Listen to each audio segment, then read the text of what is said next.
इस अध्यात्म ज्ञान को समझने के उपरांत, इस तत्व ज्ञान को समझने के उपरांत आप जी का उद्देश्य केवल एक ही रह जाना चाहिए कि जरा और मरण से छूटने का प्रयत्न आप जी करें।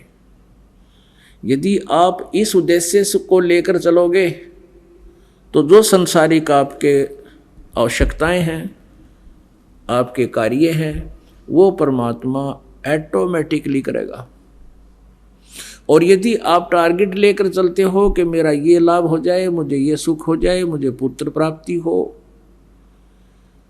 मुझे कार मिले, कोठी मिले, रोजगार बढ़ जावे, ये उद्देश्य ना होना चाहिए। जो यहाँ प्राणी आते हैं उनका उद्देश्य ये हो कि जरा मरण का हमें जो ना पीछा छूटा, ये मार्ग मिले। लेकिन प्रारंभ में जो प्राणी यहाँ आते हैं, पुण्यात्माएं, वो कोई ना कोई आपत्ति से ग्रस्त आते हैं और इसलिए उनको बार बार प्रार्थना की जाती है कि आप जी प्रत्येक सत्संग में आने की चेष्टा करो। जो उद्देश्य आप लेकर आए हो ये तो 100% होगा, आपका कष्ट भी निवारण होगा जब नीत साबित होगी तय। और नियम रखोगे, एक भी नियम अगर आपने भंग कर दिया तो मालिक साथ देगा नहीं, लंबा काम हो जाएगा। अब कुछ तो पुण्यात्मा आते हैं कष्ट निवारण के लिए, बहुत अच्छी बात है।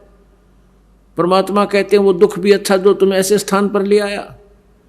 और कुछ आते हैं जो अच्छी आत्माएं हैं, वो केवल ज्ञान समझने के लिए, और ज्ञान समझने के बाद फिर उनको परमात्मा समझ में आ जाता है, फिर वो मोक्ष के लिए प्रयत्न करते हैं। आप जी को बार बार यहाँ इसलिए बुलाया जाता है कि यहाँ 2 दिन 2 घंटे या 3 दिन जितना भी आपको समय मिले, आप जी इस सत्संग को सुनोगे और साथ में फिर डिस्कस होता है। जो अच्छी आत्माएं यहाँ पहले पुरानी है, कई वर्ष के लगे हुए हैं पुण्यात्माएं, उनसे आपका संपर्क होगा।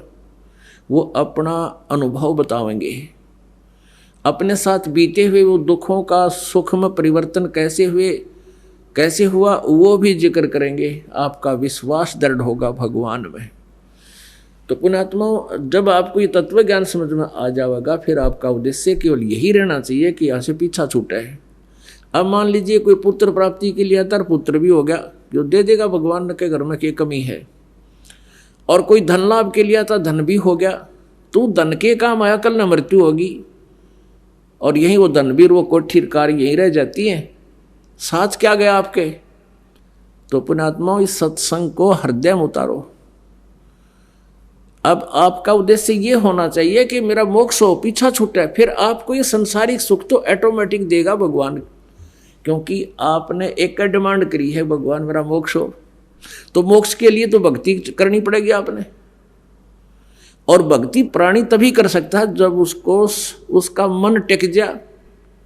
मन कब टिकेगा? जब आपकी जो कंपल्सरी रिक्वायरमेंट हो और जिसके कारण ये मन दौड़ता है इधर उधर, वो पूरी हो जाएगी।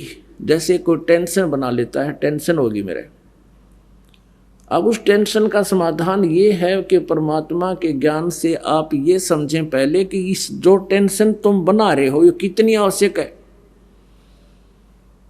और फिर परमात्मा उस टेंशन को जो आपकी भक्ति में बाधक है उसको ठीक कर देगा। फिर आपका कितना गदगद होगे, कितनी भक्ति में रुचि बनेगी। तो आप ये मांगोगे कि मैंने परमात्मा मोक्ष दो, तो फिर परमात्मा का कर्तव्य बदल जाता है। वो फिर आपको मोक्ष के लिए ही तैयार करता है और फिर आपके उस मोक्ष मार्ग में जो बाधाएं आती हैं ऑटोमेटिकली उन दुखों को दूर करेगा, अगर वो आवश्यक होंगी।